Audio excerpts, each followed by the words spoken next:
Hi, this is Eric Smith. I'm in the car waiting for my wife and kids to come out. Right now, we're kind of running an errand for some friends of ours. We're kind of cat sitting, and my wife and the kids are helping to kind of just feed the cats and give one cat their medicine. Usually takes about 15 or 20 minutes. I stay outside in the car because our friends have a lot of cats, and after a while it affects me. I think I'm allergic to that many cats anyway. But I thought while I was sitting out in the car, I would do an impromptu video on a particular subject that I've been actually meaning to do a video on for quite a while. And it's, should Christians take the vaccine for COVID? Should they take the COVID vaccine? And here's the short answer to that question. If you feel led to, and you feel that your conscience is pricking you to do so, then go right ahead and do it. There's no right or wrong there. There's a mandate from the scriptures, I should say, that you have to take the vaccine, or you don't have to take the vaccine. It could be either one. I truly believe it's a matter of conscience. Now, I know some Christians might hear that and think I'm not taking COVID seriously by saying that. Not at all. We've been under this COVID situation since February of 2020.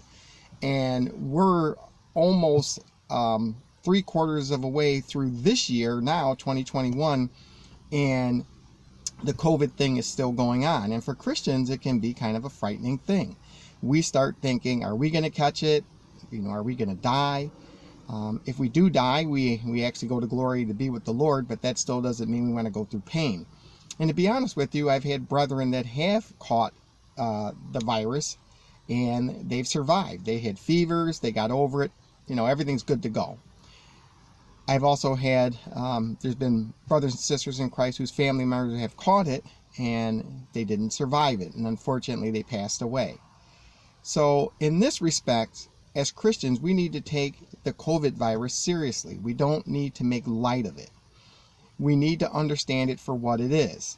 Having said that, sometimes you'll get extremes on both sides.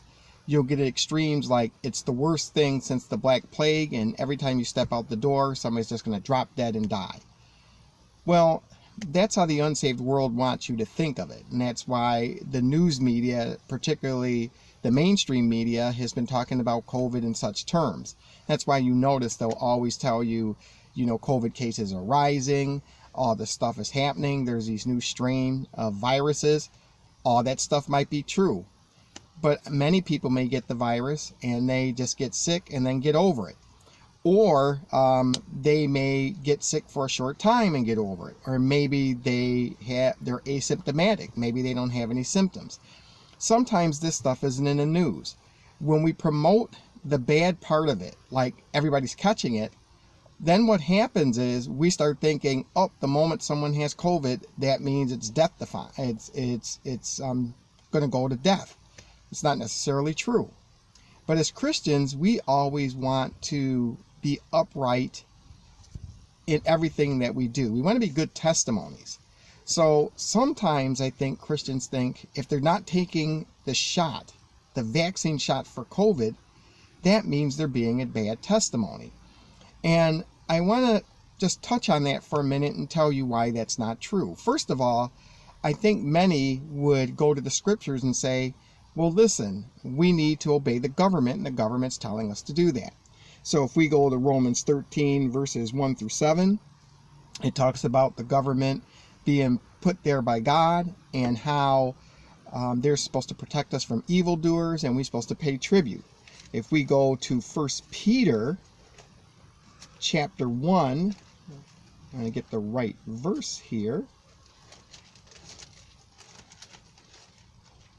Yep, 1 Peter chapter 1, chapter 3.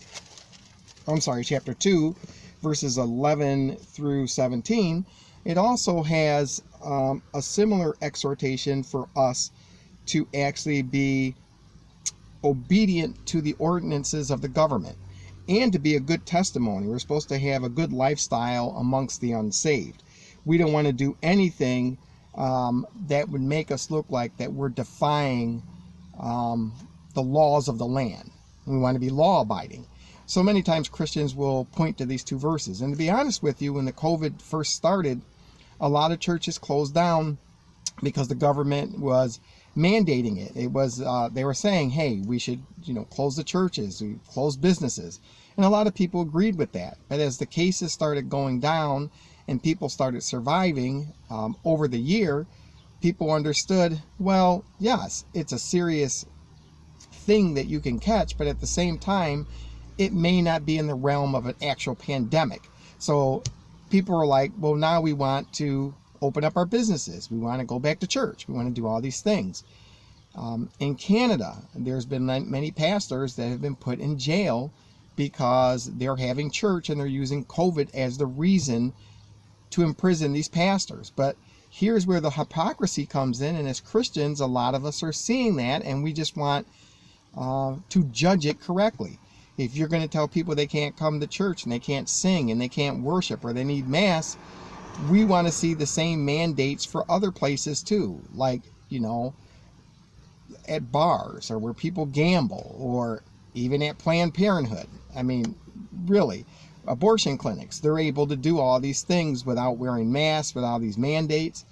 And Christians started going, well, wait a minute, there's hypocrisy here. You're saying that we need to be serious when we want to gather to worship, but at the same time, there's other places that, people are gathering. And last year I made the comment when there were riots going on in during the Black Lives Matter thing, that there were a lot of people that weren't wearing masks. There weren't people that cared about that one way or the other. So that has to be a mandate where it is up to the person.